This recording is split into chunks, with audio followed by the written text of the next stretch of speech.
एक्सएसआयओने नागपूरमध्ये next gen logistic parks आणि industrial park तयार केल्यामुळे निश्चितच ग्लोबल सप्लाय चेनमध्ये भारताची जी भूमिका आहे त्याच्यामध्ये एक ॲडिशन म्हणून याच्याकडे आपल्याला पाहता येईल आणि त्याचसोबत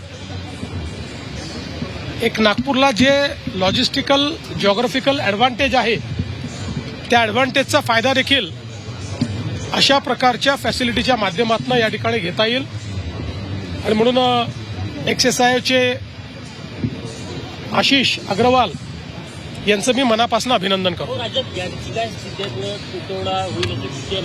असं आहे की माझी माध्यमांना विनंती आहे की नागरिकांमध्ये विनाकारण भीतीचं वातावरण तयार करू नये। जे काही परिस्थिती आहे ती केंद्र सरकार हाताळते आहे, ती केंद्र सरकार सांगते आहे।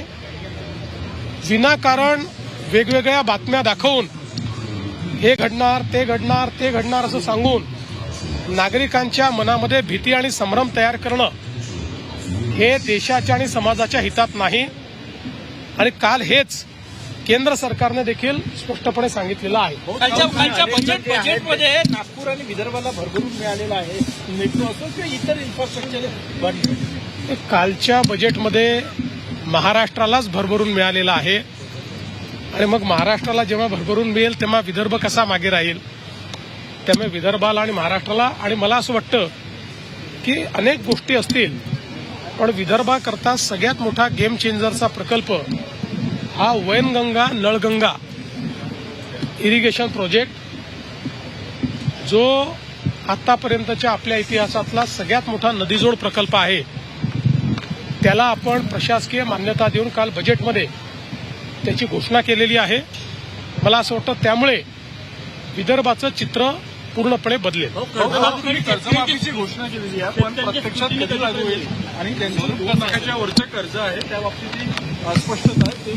असं आहे की आता मी घोषणा केलेली आहे त्यामुळे त्याबद्दल कोणाच्याही मनात संभ्रम नाही।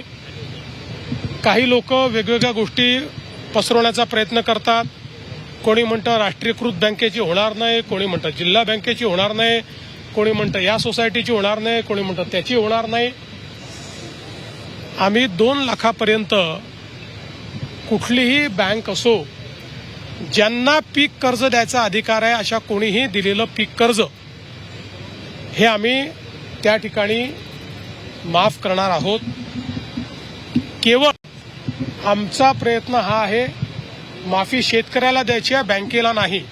त्यामुळे शेतकऱ्याला फायदा झाला पाहिजे याकरता त्याच्यावर आम्ही वर्किंग करतो आहोत। आम्ही यापूर्वीच सांगितलेलं आहे की 30 जूनच्या आधी आपण कर्जमाफी करणार आहोत।